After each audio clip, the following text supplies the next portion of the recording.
అరే సింధూరి, నువ్వేం మనిషి అసలు? మేము ఇన్ని మాటలు అంటున్నా పట్టించుకోవేంటి? అరే మా అబ్బాయి కోడల జీవితంలో ఎందుకు అనవసరంగా జోక్యం చేసుకుంటున్నావు?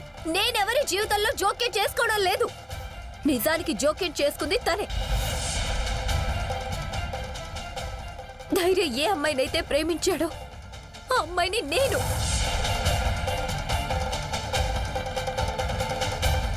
కానీ నకిలీ సంతోషి మా ఇద్దరిని విడదీయాలని ప్రయత్నిస్తుంది.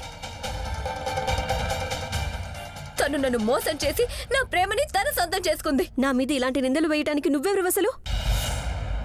సంతోషిని ఒక్క మాట అన్నా కూడా నా అంత చెడ్డవాళ్ళు ఇంకెవరు ఉండరు సింధూరి. నడు, వెళ్ళు, బయటికెళ్ళి ఇక్కడి నుంచి. లేదంటే నిన్ను గెంటడానికి నాకు చాలా పద్ధతులు తెలుసు. సింధూరి, ఈ ఇంట్లో నీ గురించి అందరికీ నిజం తెలిసిపోయింది. నీకెవ్వరూ సహకరించరు. వెళ్ళు. చెప్పేది నీకే, వెళ్ళి ఇక్కడి నుంచి. నేనెక్కడికి వెళ్ళను. ఇప్పుడు బొట్టేసి చెప్తున్నాను, నాకు నా హీరోకి మధ్య ఎవరైనా వస్తే నేను వాళ్ళందరి ప్రాణాలు తీసేస్తాను.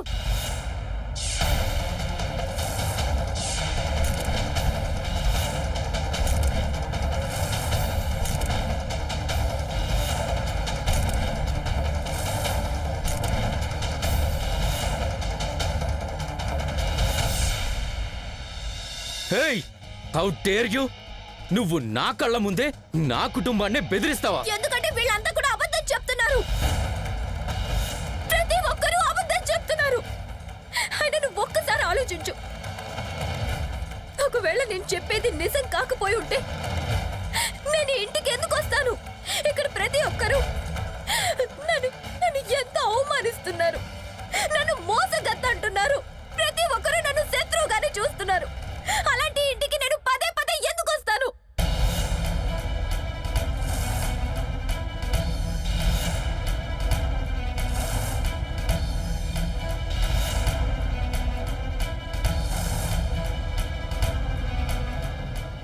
మాత, మీరు చెప్పారు కదా, అదే జరిగేలా ఉంది. సంతోషికి ఆమె చేసిన పొరపాటుకి ప్రతిఫలం ఈ విధంగా లభిస్తుందా? నీకు సాక్ష్యం కావాలన్నావు కదా, సరే, నాకు సాక్ష్యం దొరికింది. ఇప్పుడు నా ఫోన్ నా దగ్గరే ఉంది.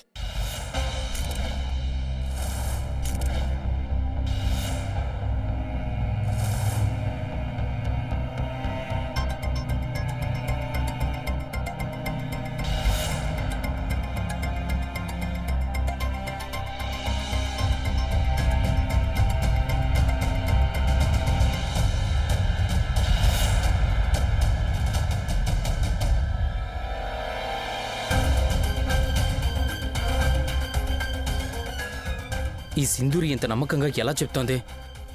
తన దగ్గర ఏదో ప్రూఫ్ ఉండే ఉంటుంది. లేదురా ధైర్య, నువ్వు గతంలో కూడా ఈ సింధూరి కారణంగా సంతోషిని అనుమానించా. ఇకొద్దు. నువ్వు ఇంకేమన్నా చెప్పాలా? ఇంకేమన్నా అబద్ధం చెప్పాలనుకుంటే చెప్పేయి. నేను చూడాలనుకుంటున్నాను నన్ను మోసం చేయడానికి నువ్వు ఎంత నీచానికి దిగజారగలవు అని. ఎందుకు ఆలియా, ఎందుకు నువ్వు ఇలా చేసావు? నీకు తెలుసు కదా, నానమ్మ తర్వాత నీ ఒక్కదానిని కదా నేను పూర్తిగా నమ్మేది. ఏమన్నావు నువ్వు? ఈ మధ్య అన్నిటినీ మర్చిపోతున్నావా? అది చాలు. వాటిలో ఉన్న శక్తి విషయాన్ని గ్రహించి మనకు వివరిస్తాయి.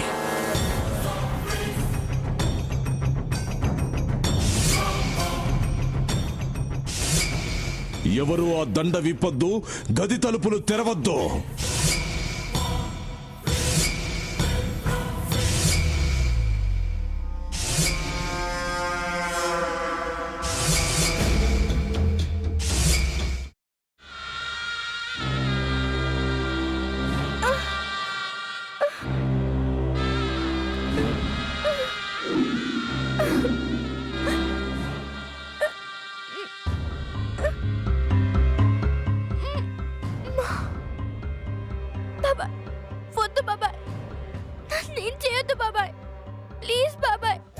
నీకు నిజం తెలిసినప్పుడే నా ఆలోచనలో నువ్వు చచ్చిపోయావు. అబ్బా ప్లీజ్ కొంచెం తినండి ప్లీజ్. భీమారావు గారు మీరా ఇగో మీరా కాదు సక్కుబాయ్. అవును, మీ పనామే లేచిపోయిందని చెప్పి కంప్లైంట్ ఇచ్చినావు కదా. రేయ్, ఆయన కంప్లైంట్ ఇచ్చింది లేచిపోయిందని కాదు, కనిపించడం లేదు అని. అచ్చా, అట్లానా? సరే మేడం. ఇడియట్. ఆ వంట మనిషి పేరేంటన్నారు? రత్తాలు మేడం. ఏం పెద్ద మంచి, నీ వంట మంచిని కూడా మేడం అని పిలుస్తావా? రేయ్ హాఫ్ బ్రెయిన్,